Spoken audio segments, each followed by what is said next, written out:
ψηφίσουμε. Ποιο, τι θα ψηφίσουμε? Ναι. Θα ψηφίσουμε. Ωραία, θα ψηφίσουμε, είπε, θα ψηφίσουμε.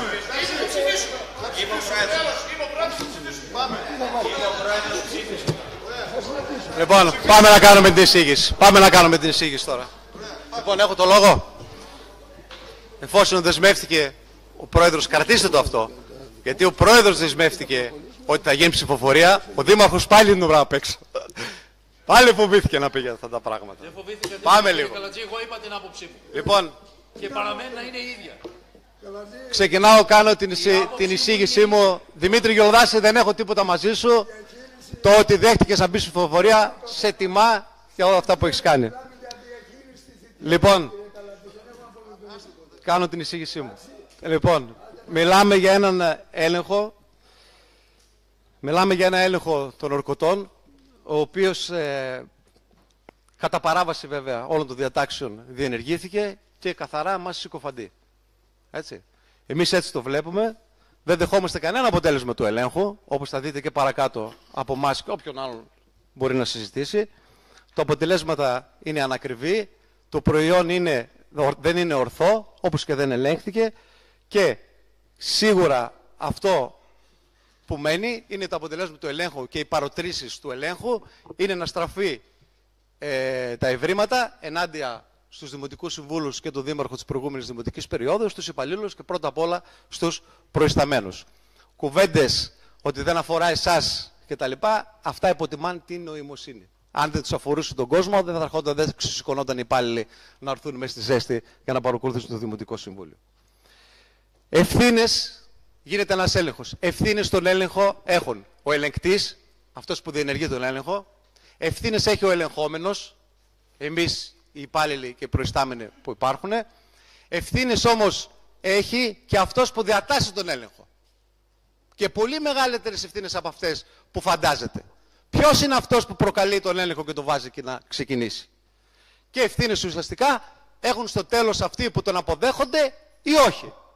Μέχρι εκεί φτάνει. Είναι πάρα πολύ σοβαρό το θέμα. Δεν είναι, συζητάμε εδώ πέρα αερολογίες. Το είπα πριν, το ξαναλέω πάλι τώρα. Δεν έχω τίποτα με κανέναν δημοτικό σύμβολο της παράταξης, με κανέναν αντιδήμαρχο, με κανέναν πρόεδρο του Δημοτικού Συμβουλίου. Ο μόνος φταίχτης για όλα αυτά είναι ο δήμαρχος. Παρέσυρε το Δήμο, παρέσυρε τις υπηρεσίες σε ένα κικαιώνα. Έχουν σταματήσει τα πάντα, έχουν διαλυθεί τα πάντα. Ο ίδιος έχει κάνει πάρα πολλές παραβάσεις καθήκοντος. Κατά παράβαση όλων των διατάξεων προχώρησε για να αναθέσει έναν έλεγχο. Αναγκάστηκα και αναγκαστικά φέρνω στο θέμα το Δημοτικό Συμβούλιο. Πρώτα απ' όλα γιατί είναι ένα πρώτης τάξεως ευκαιρία να δείξουμε ότι δεν είναι έτσι ότι έγινε η κακοδιαχείριση αυτή που λέει το πόρισμα στην προηγούμενη δημοτική περίοδο, και για να προστατεύσω την υπόλοιψη τη δική μας, το Δημοτικό Συμβούλιο που ήταν στην προηγούμενη δημοτική περίοδο και πάνω απ' όλα των υπαλλήλων. Στρέφεστε κατά των υπαλλήλων ξεκάθαρα και στους προϊσταμένους των υπηρεσιών, οι οποίοι έχουν βάλει πλάτη πάρα πολύ στο Δήμο. Όταν ήρθατε και αναλάβατε, ήταν 124 έργα στο τεχνικό πρόγραμμα που εκτελούνταν από όλες τις υπηρεσίες και προμήθειες. Αυτά βγήκαν μέσα στον COVID, δόθηκε μεγάλος αγώνας. Το ευχαριστώ σε αυτό που βρήκατε. Τι ήτανε? Να στέλνετε κατηγορούμενους τους υπαλλήλους και τους προϊσταμένους. Και ξεκινάω από την αρχή. Βγήκε η πρόσκληση του Δημοτικού Συμβουλίου και καλεί για να κάνετε ενημέρωση και παρουσίαση, λέει, των ευρημάτων της έκθεσης του ελέγχου. Και χωρίς καμία εισήγηση, την Τετάρτη είναι το Δημοτικό Συμβούλιο, Δευτέρα στέλνω email στο Δήμαρχο και στο Δήμο και ζητάω το πόρισμα. Ως ευλόγος. Είμαι αυτός που ελέγχεται. Θέλω να ξέρω γιατί πράγμα συζητάμε. Ακούστε τι απαντά ο Δήμαρχος. Σε απάντηση του αιτήματός σας, σας ενημερώνουμε ότι η σχετική έκθεση του διαχειριστικού ελέγχου βρίσκεται στη διάθεση της ομάδας των ορκωτών λογιστών. Δεν το είχε. Έβγαλε πρόσκληση για Δημοτικό Συμβούλιο να συζητηθεί και δεν είχε τον έλεγχο. Τον έχουν, λέει, οι ορκωτοί. Χωρίς να τσεκάρει, χωρίς να δει τι γράφει μέσα. Μπορεί αυτός να έγραφε για άλλο Δήμο. Θα το έπαιρνε και θα το παρουσίαζε. Δεν το έλεξε κανένας. Αυτό είναι πονηρό. Γιατί είναι πονηρό για την νοοτροπία του Δημάρχου που δεν απαντούσε και πριν, γιατί φοβάται τόσο πολύ? Γιατί στο τέλος ξέρετε τι θα πει, και θα το πει σήμερα πάρα πολύ. Θα πει ότι εγώ δεν ξέρω τίποτα. Φώναξαν λογιστές, Τους έδωσα 22 χιλιάρικα και τους είπα κάντε έλεγχο. Εγώ δεν ξέρω τίποτα. Αυτοί. Δεν είναι έτσι όμως. Εδώ δεν είναι μαγαζί του καθενός να παραγγέλνεις πράγματα, να τα παίρνεις και να πεις είναι ευθύνη δικιά σου που το έφτιαξες ή το έφερες. Εδώ είσαι δημόσια αρχή. Είσαι προϊστάμενος όλων των υπηρεσιών. Όταν φέρνεις πόρισμα στη δημοσιότητα και παρουσιάζεις ευρήματα, η ευθύνη είναι αποκλειστική δική σου του Δημάρχου. Ο ανάδοχος κάνει τη δουλειά του, τον πληρώνεις 22.000 να έρθει να βρει πράγματα στο Δήμο, να βρει τα ευρήματά του. Ασφαλώς αυτός δεν θα πει δεν βρήκα τίποτα, άστο, πάρ' τα πίσω τα λεφτά. Κάτι θα βρει να γράψει. Ευθύνη δική σου είναι όλα αυτά τα οποία φέρνει στο πόρισμα. Μην τολμήσεις και πεις σε κανέναν εδώ μέσα, δήμαρχε, ότι εγώ δεν ξέρω τίποτα από αυτά. Είναι ευθύνη των λογιστών που το έφερε. Εάν έχεις φέρει το πόρισμα, το έδινες στην υπηρεσία, στην οικονομική υπηρεσία και το θεωρούσε και σου έλεγε ναι, τότε άλλαζε το πράγμα. Εάν το έδινες το πόρισμα στην αποκεντρωμένη σε υπηρεσίες του δημοσιονομικού ελέγχου, δεν ξέρω πού, και σου έβαζαν θεώρηση με σφραγίδα του ελληνικού κράτους, έφευγε η ευθύνη από πάνω σου. Τώρα η ευθύνη ήταν δικιά σου. Και αυτή είναι το πιο σοβαρό παράπτωμα που έκανε στην προηγούμενη συνεδρίαση. Και συνεχίζει η απάντηση στο email.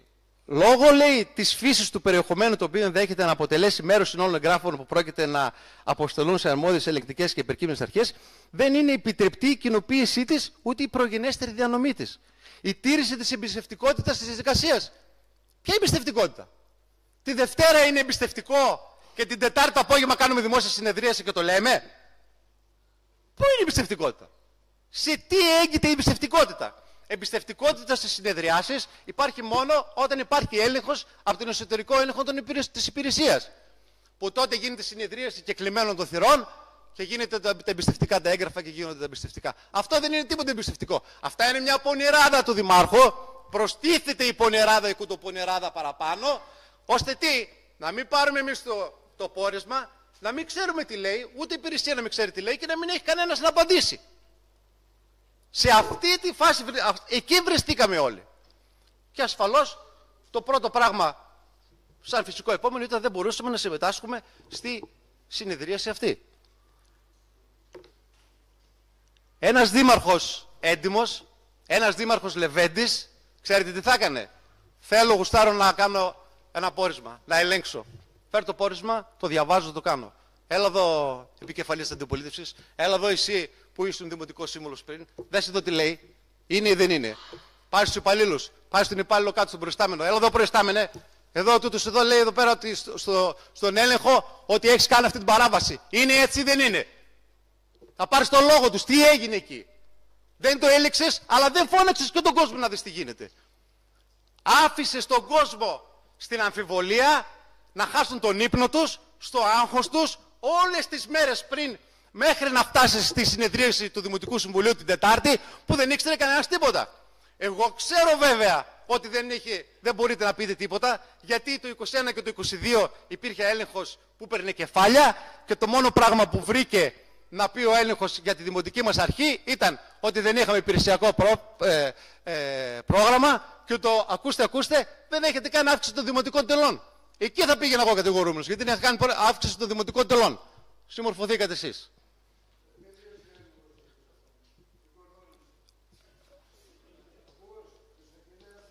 Γιατί μπαίνεις στη μέση και δεν τον αφήνεις? Δεν μίλησε κανένας για τον πρόεδρο. Δεν μίλησε κανένας για τον πρόεδρο. Όλα οι ευθύνες είναι πάνω στο δήμαρχο, είπα. Λοιπόν, πάμε.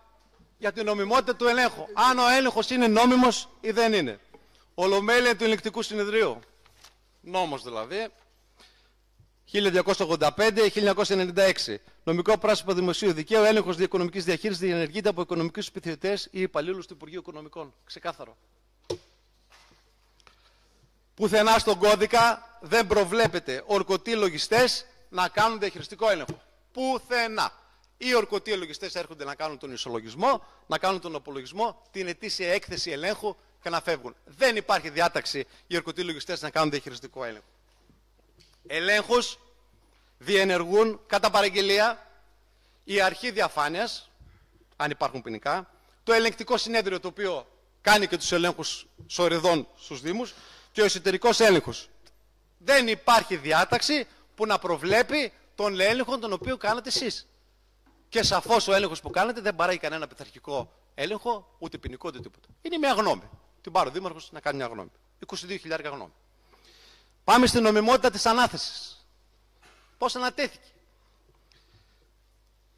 Καταρχήν υπάρχουν οι αμμώδεις υπηρεσίες, οι κρατικές που είπα πριν, στις οποίες απευθύνεσαι και κάνεις τους ελέγχους. Χτυπάει ο Δήμαρχος την πόρτα, στην αρχή διαφάνειας, στο ελεγκτικό συνέδριο, στην αποκεντρωμένη, όπου θέλεις, στο Υπουργείο Οικονομικών και λέει, χτυπάει την πόρτα και λέει, έλατε να μου κάνετε έλεγχο. Έχουν την αρμοδιότητα, εδώ παρακάμφθηκαν εντελώς. Δεν πήγε ο Δήμαρχος εκεί που έπρεπε να πάει, αλλά τι, βρήκε μια εταιρεία με λογιστές, όσα λεφτά θέλετε, 22.000 καλάτε, πάρτε να κάνετε έλεγχο. Η πιο σοβαρή παράβαση καθήκοντος που υπάρχει μέχρι σήμερα. Δεν υπάρχει μεγαλύτερο. Η ανάθεση έγινε με απόφαση Δημάρχου. Πώς είναι δυνατόν να γίνει ανάθεση με απόφαση Δημάρχου, χωρίς να υπάρχουν συλλογικά όργανα? Συνεδρία στο Δημοτικό Συμβούλιο, συνεδρία στην Οικονομική Επιτροπή. Για να κάνει την ανάθεση. Όχι. Ο Δήμαρχος μόνος του έβγαλε μια απόφαση και κάνει ανάθεση για να γίνει ο έλεγχος. Παράνομο και αυτό. Κοιτάξτε πόσες παρανομίες έχει μια σύμβαση η οποία έρχεται να μας πει ότι είμαστε παράνομοι εμείς. Εδώ είναι δηλαδή να τρελαίνεις. Διαβάζω τη σύμβαση, τα έχοντας υπόψη, τα οποία έχουν και πολύ γέλιο από κάτω. Όλες οι διατάξεις έχουν να κάνουν με το 44-12. Το νόμο, ο οποίος αφορά έργα, μελέτες, υπηρεσίες, όταν γίνεται υποκατάσταση των υπηρεσιών, όταν δεν έχει υπηρεσία δηλαδή δυναμικό και τότε κάνεις ανάθεση και λες έλα να βοηθήσεις την υπηρεσία μου, και προμήθειες αγαθών. Όχι έλεγχος, λέει. Δεν είναι νόμιμη η ανάθεση αυτή. Το άρθρο 209 επίσης έχει να κάνει μόνο με έργα και μελέτες, και αυτό είναι υπογεγραμμένο στη σύμβαση. Το έχει υπογράψει ο Δήμαρχος στη σύμβαση. Το 209 μιλάει για έργα και μελέτες και τεχνικούς συμβούλους και υπηρεσίες, τα οποία όμως συνδέονται με έργο. Μόνο τότε. Πώς το κάνατε εσείς, δεν μπορώ να καταλάβω. Δεν τηρήθηκε κανένα πρωτόκολλο. Τα πρωτόκολλα που έχετε είναι ετεροχρονισμένα, άλλο πρωτόκολλο γινόταν πριν, άλλο μετά γινόταν η παράδοση. Δόθηκε παράταση στη σύμβαση με απόφαση του Δημάρχου, το οποίο και αυτό είναι παράβαση, γιατί δεν έχει απόφαση συλλογικού οργάνου. Κατά την άποψή μου, και δεν ξέρω τι θα πούν και οι υπόλοιποι, στη σύμβαση που υπογράψετε έχει ένα άρθρο το οποίο μπορείτε να χρησιμοποιήσετε. Το άρθρο 7. Σύμβαση, διάλυση της σύμβασης και έκτοτος ο ανάδοχος. Δεν υπάρχει τίποτα άλλο που μπορείτε να κάνετε. Και όλα αυτές που είπα περιγραφικά, τις διαδικασίες που τηρήθηκαν πιο πριν, καταλήγουμε σε κάποια ερωτήματα.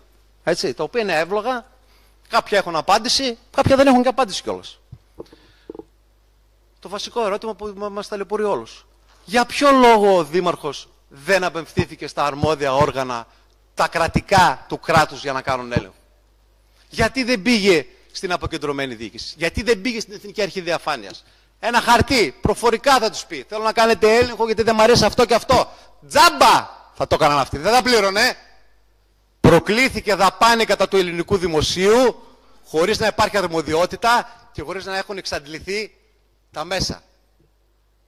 Σοβαρή παράβαση του Δημάρχου. Οι Δημοτικοί Σύμβουλοι δεν έχουν καμία ευθύνη. Ποια ήταν η κάψα αυτή για να πληρωθεί δηλαδή ο έλεγχος? Για ποιο λόγο, ρε παιδιά? Για ποιο λόγο να πληρώσετε τον έλεγχο? Ένας κακεντρυχής θα πει ότι γιατί θέλω να μου γράψεις αυτά που θα σου πω. Σε πληρώνω, θα γράψεις αυτά που θέλεις. Άλλος θα πει ότι έχει διαδρομές τα 22.000 που θέλω. Εγώ θέλω να πληρώσω. Δεν πάω τζάμπα στις υπηρεσίες που θέσπισε το ελληνικό κράτος, η ελληνική νομοθεσία, που δεν θα έβγαζε κανένας κουβέντα εδώ μέσα και δεν θα αμφισβητούσε κανένας τίποτα, αλλά πήγαν και πληρώσανε για να το φέρουν. Και το πολύ σημαντικό, πόσο κοστολογήθηκε αυτό? Το κοστολογήσατε 22.000.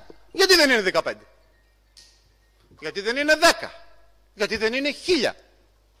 Πώς βγήκε το 22.000?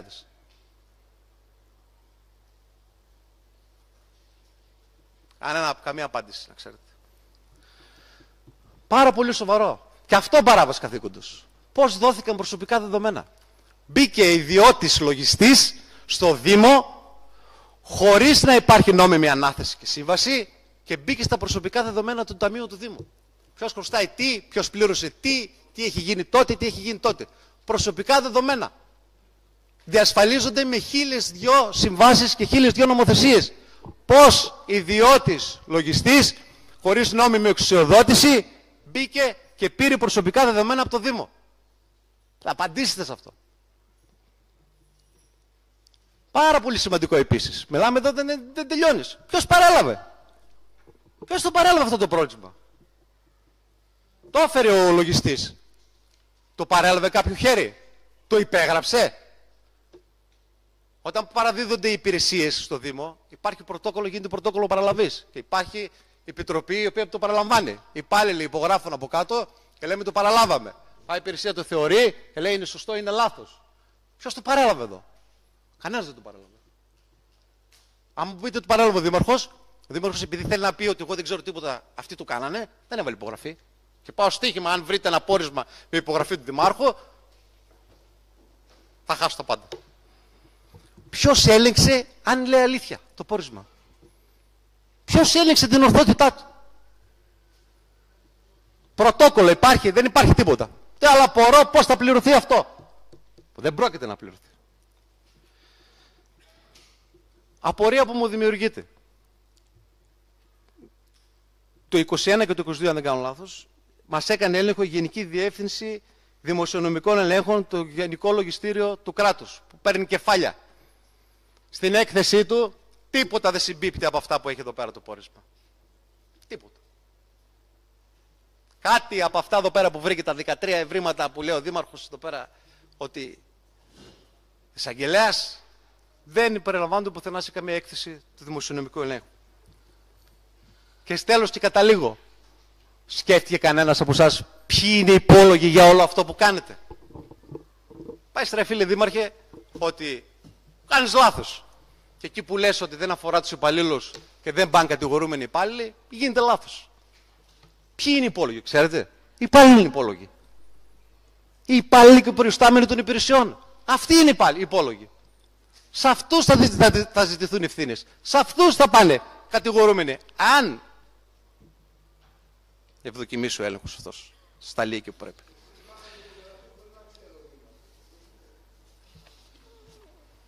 Αυτό κατάλαβες εσύ? Αυτό κατάλαβες εσύ, δεν είπα αυτό εγώ. Λοιπόν, προχωράω παρακάτω. Και επειδή δεν θέλω να στέκομαι στα τυπικά, γιατί αυτά ήταν μόνο τα τυπικά, έτσι. Αυτά ήταν τα τυπικά. Θέλω να μπω και στην ουσία του πορίσματος. Να δείτε τι λέει αυτός ο έλεγχος. Μην απαντάτε, μην απαντάτε. Σας παρακαλώ, κύριοι Δημοτικοί Σύμβουλοι εδώ της παράταξης μου, επειδή θα προκληθούν να σταματήσει η συζήτηση, η εισήγησή μου, να μην απαντάτε.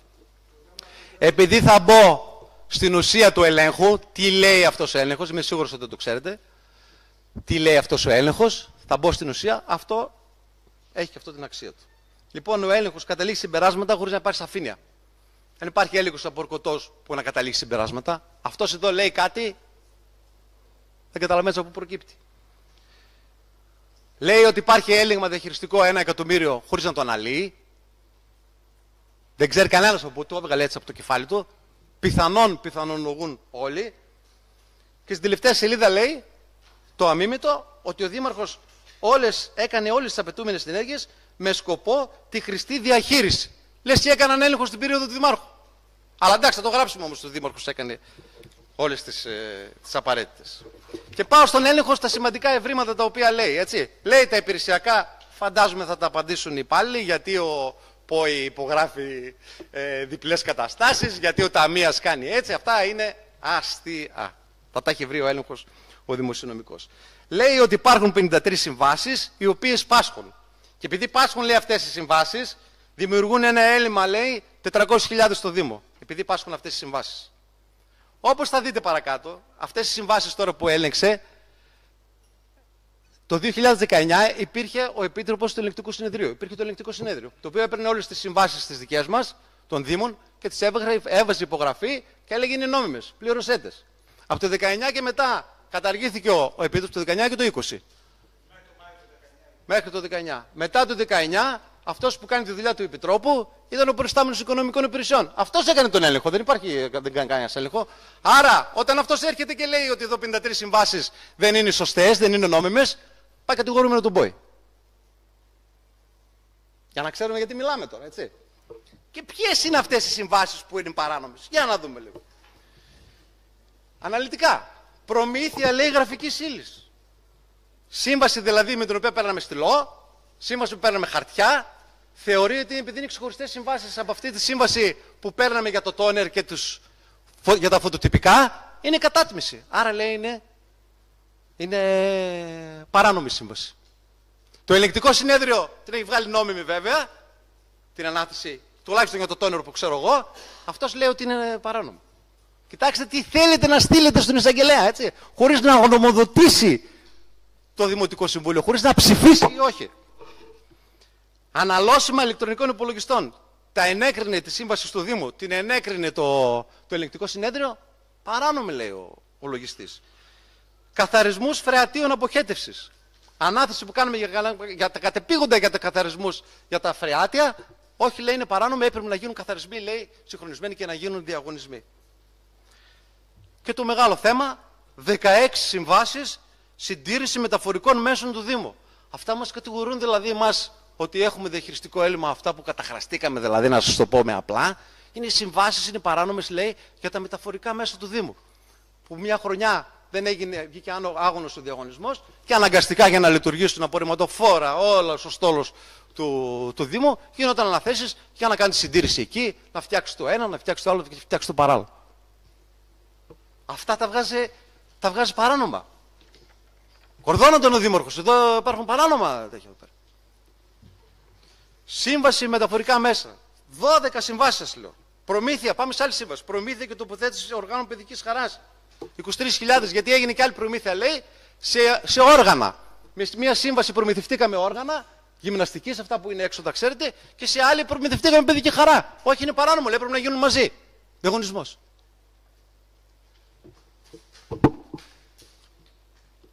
Επισκευαστικές εργασίες βιολογικού καθαρισμού Φιλιππιάδας. Υπογραφή του ελεγκτικό συνέδριο, παράνομος λέει ο Δήμαρχος. Συντήρηση χρόνου, εδώ κοιτάξτε. Συντήρηση χώρου πρασίνου, κλάδημα δέντρων και προμήθεια δέντρων τύπου, για το Δήμο Ζηρού. Η συντήρηση που κάνουμε στο πράσινο. Σήμερα δεν γίνεται η συντήρηση στο πράσινο έτσι. Πώς γίνεται η συντήρηση στο πράσινο σήμερα? Εάν αυτό το πόρισμα που στέλνετε εσείς πει ότι η σύμβαση αυτή είναι παράνομη, θα έχετε καταγγείλει τον εαυτό σας. Την ίδια σύμβαση κάνετε εσείς σήμερα. Συν το ότι έχει την έγκριση του ελεγκτικού συνεδρίου. Πυροπροστασία. Παράνομες λέει συμβάσεις πυροπροστασίας. Γιατί τις κόβαμε λέει και τις δίναμε σε δημοτικές ενότητες. Και τι κάνετε εσείς πέρυσι? Φέτος τι θα κάνετε? Θα κάνετε διαγωνισμό την πυροπροστασία? Δεν την έχετε αναθέσει ακόμα την πυροπροστασία. Που καίει. Δεν την έχετε αναθέσει. Είναι 1η Ιουλίου. Θα κάνετε διαγωνισμό? Όχι. Πονηρά πάλι ο Δήμαρχος. Κούτο πόνερα θα έλεγα. Ατελειώσει το Δημοτικό Συμβούλιο και θα την υπογράψει μετά. Εργασίες κλάδευσης και κοπής δέντρων. Παράνομη σύμβαση. Μην το συζητάτε που πέφτουν τα κλαδιά στα πλατάνια κτλ. Το τόνερ παρουσιάζεται πάντα. Επισκευή και συντήρηση αθλητικών εγκαταστάσεων του Δήμου. Κανένας δεν ξέρει για ποιο λόγο δηλαδή γινόταν. Έβγαλε όλο το. Σύντηση αδέσποτων ζώων συντροφιάς. 6.000 λέει, κάναμε ανάθεση για να ταΐσει τα ζώα. Παράνομο λέει. Γιατί? Προμήθεια κάδων. Εδώ έχει γέλιο. Προμηθευτήκαμε κάδους γιατί μπήκαμε σε πρόγραμμα που δεν ξέρω πού βρίσκεται κιόλας για τη διαχείριση των βιοποβλήτων, τους καφέ κάδους. Μέσω ΕΣΠΑ αγοράσαμε τους κάδους που ελέγχθηκαν από 15-30 υπηρεσίες διαχειριστικές, η ανάθεση πώς έγινε και ήταν νόμιμη. Και επειδή πήραμε και άλλους κάδους γιατί δεν υπήρχαν κάδοι, αυτός εδώ πέρα λέει ότι οι συμβάσεις αυτές δεν είναι νόμιμες. Έπρεπε να γίνει ένας. Λέει. Πυροπροστασία φτάνει μέχρι τέλος, κλάδευση κτλ. Αυτές είναι οι συμβάσεις που έχουμε. Συντήρηση δημοτικής οδοποιίας. Για ποιο λόγο συντηρήσαμε δρόμους, κάναμε ανάθεση να συντηρήσουμε δρόμους. Δεν καταλαβαίνει κανένας γιατί, δεν προκύπτει, δεν ξέρω αν η υπηρεσία αν το βρίσκει. Και βεβαίως αυτό που φιγουράρει μετά τα μεταφορικά μέσα είναι οι αθλητικές εγκαταστάσεις. Για ποιο λόγο παίρναμε όργανα παιδικών χαρών, για ποιο λόγο αγοράζαμε όργανα γυμναστικής, αυτά που υπάρχουν 6 σε όλο το Δήμο. Επαναλαμβάνω, από αυτές τις 53 συμβάσεις, οι πιο πολλές έχουν την έγκριση του ελεγκτικού συνεδρίου, άρα δεν τίθεται θέμα νομιμότητας. Και πολλές από αυτές, δεν ξέρω πόσες ακόμη, υπάρχουν και σήμερα. Οι ίδιες είναι σήμερα.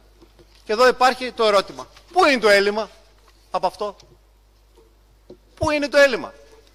Και πάμε στις δικαστικές αποφάσεις. Δικαστικές αποφάσεις, λέει, που πληρώθηκαν για την περίοδο 2011 έως 2017. Έτσι. Όχι μόνο μας, και προηγούμενους. Παρουσιάζουν, λέει, έλλειμμα 676.000. Από τις δικαστικές αποφάσεις που πληρώθηκαν, οι 435.000 πληρώθηκαν από ληξιπρόθεσμα, από πρόγραμμα. Δεν τα πλήρωσε ο Δήμος. Πώς προκύπτει έλλειμμα 600.000? Τι έλλειμμα υπάρχει στο Δήμο διαχειριστικό, εφόσον οι δικαστικές αποφάσεις πληρώθηκαν από τα πρόγραμμα των ληξιπροθέσμων που αγνοείται? Δεν ξέρετε. Τι λέει το πόρισμα αυτό? Πώς προκύπτουν αυτά τα πράγματα? Γι' αυτό σας είπα ότι ο Δήμαρχος ή τουλάχιστον ένας υπάλληλος έπρεπε να το ελέγξει, να το δει πιο πριν. Δεν έχω τι άλλο να πω. Πραγματικά είναι κρίμα να τηρούνται αυτές οι διαδικασίες για να γίνουν οι έλεγχοι. Εφόσον ο Δήμαρχος ήθελε να κάνει έλεγχο, έπρεπε να μην παρακάμψει και υποκαθιστήσει τις αρμόδιες υπηρεσίες, τις κρατικές που έχουν, και τζάμπα θα τον έκαναν και θα τον έφτιαχναν μέχρι το τέλος, και να μην έκανε πόρισμα κατά παραγγελίας. Αυτό που έχω να πω είναι, και θα ακούσουν όλοι οι δημοτικοί σύμβουλοι, επειδή ο έλεγχος αυτός υπάρχει σοβαρή περίπτωση να παράξει πειθαρχικό έλεγχο για υπαλλήλους και για προϊσταμένους. Μην ακούτε ότι δεν υπάρχει, σίγουρα θα υπάρξει. Το Δημοτικό Συμβούλιο δεν πρέπει να το αποδεχτεί, τουλάχιστον να υπάρχει ένα ελαφρυντικό, εκεί που είναι να πάει, που θα στείλει ο Δήμαρχος το πόρισμα στον εισαγγελέα, στην Εθνική Αρχή Διαφάνειας, όπου του έχει πει ο ελεγκτής, τουλάχιστον να πάει έτσι όπως πρέπει.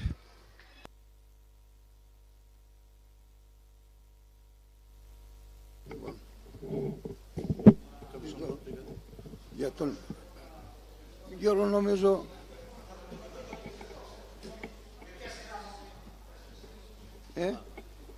εντάξει, ας μιλήσω. Έτσι όπως μπαίνει το θέμα, ας μιλήσω.